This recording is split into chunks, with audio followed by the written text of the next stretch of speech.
and it was too traumatic, so the brain didn't encode it correctly or didn't encode it at all. In my head.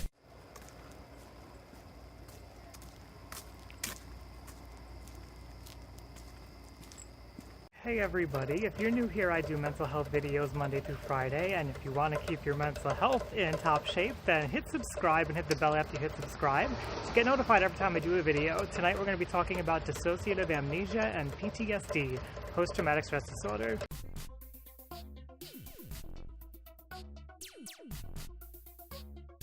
Okay, so before we talk about dissociative amnesia, we have to understand what dissociation is first. Now, dissociation typically occurs as a result of trauma, but it's something that everybody experiences. You don't have to have gone through a traumatic event to experience dissociation. The obvious example is when you're driving your car somewhere and you arrive at your destination and you're like, wait a minute, like, how did I get here? I don't really remember the time in between. That's actually an example of dissociative amnesia. And dissociation is that kind of like foggy, not totally present feeling, not always being in your body or feeling detached from what's going on around you. And so that is dissociation, and it's related to trauma in that we often see dissociative symptoms happening after trauma. We see it in post-traumatic stress disorder, and we also see it in dissociative disorders like dissociative amnesia actually is classified as a dissociative disorder, but there's also dissociative fugue, which is related, and dissociative identity disorder. We're going to focus specifically on post-traumatic stress disorder tonight. Now, I'm not an expert on this whole dissociative amnesia thing. I kind of did some reading before I left, and I'll give you what I can. And it seems like dissociative amnesia affects a part of the brain or a system in the brain can't encode our memories into long-term storage, and that's why we have dissociative amnesia.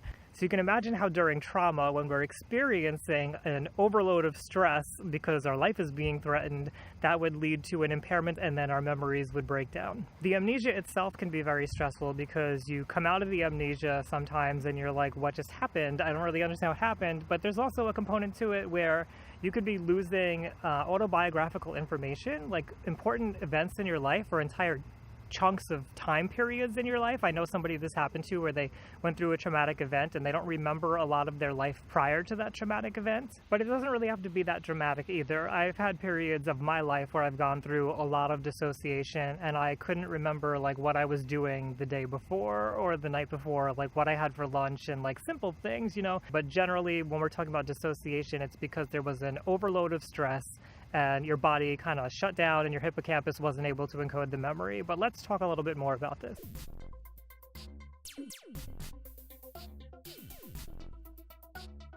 When we're talking about post-traumatic stress disorder and dissociative amnesia, we're typically talking about something that happened during the traumatic event, a traumatic memory, and that memory is what we're forgetting. We're either forgetting that it even happened, like maybe it's somebody who had something sexual happen to them and it was too traumatic, so the brain didn't encode it correctly or didn't encode it at all, and so you don't have access to what happened.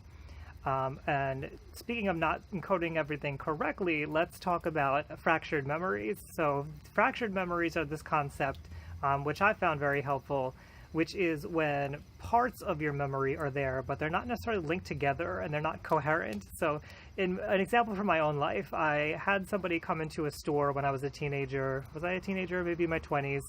And they robbed the store and they held something against my head, which I believed to be a gun. I later found out that it was a water gun, but it didn't matter because at the time I believed it was a gun and it was incredibly stressful, obviously. It was traumatic. And so something about that memory became part of me.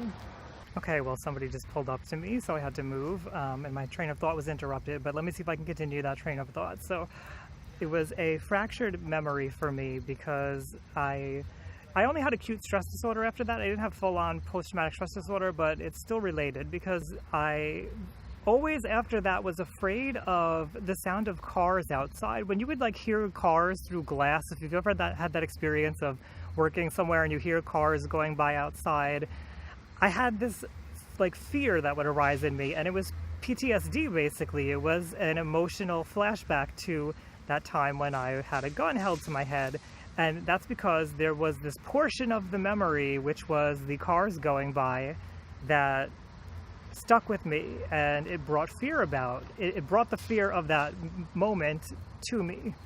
I just have to apologize because I have a lot going on around me at the moment. It's very distracting, but so that fractured memory was encoded, and it was only encoding the sound of the cars. I didn't recall everything else at the same time. Like when I had this happen, whenever I would get like fearful when I'd hear a car go by, kind of like just happened, I just had fear, and I didn't have a recollection that it was tied to this memory of this person coming in and robbing me. So it took a long time before I figured that out. It probably took like 10 years before I realized, like, oh, this is what's going on.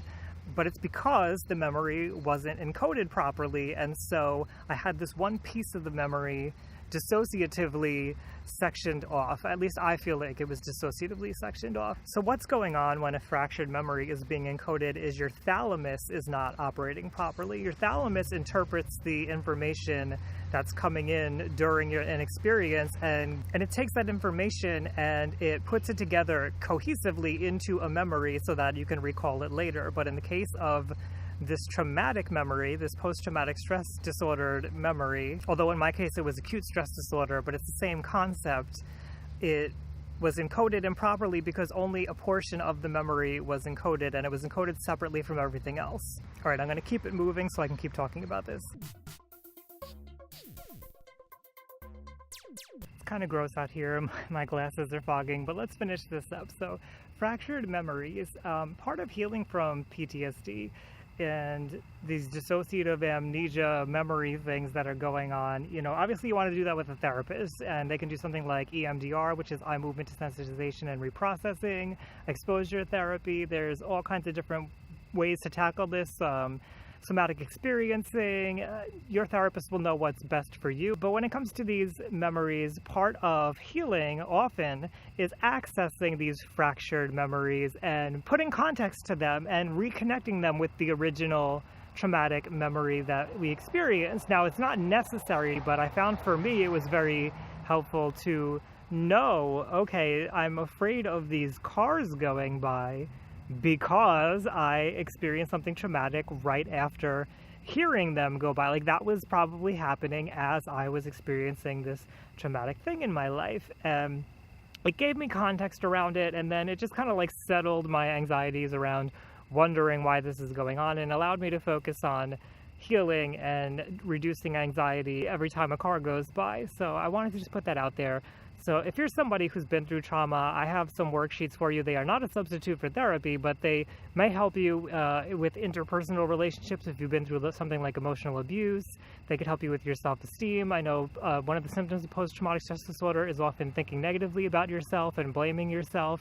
So it may be helpful. Again, it's not a substitute for therapy, but over on my Patreon page, there are free worksheets for you. Check those out if you're interested. If you're new here, please hit subscribe to get all my mental health videos. I have over 225 here, so if this was not the topic for you, there are plenty of other topics out there. And I do have a lot of other stuff on trauma for you to check out. Finally, I'd love to hear from you. If you've experienced dissociative amnesia, do you think I captured it well? Is that how you experienced dissociative amnesia? Leave that down below for our community so we can discuss this here. I'm not sure if I quite got it the way we should be talking about it.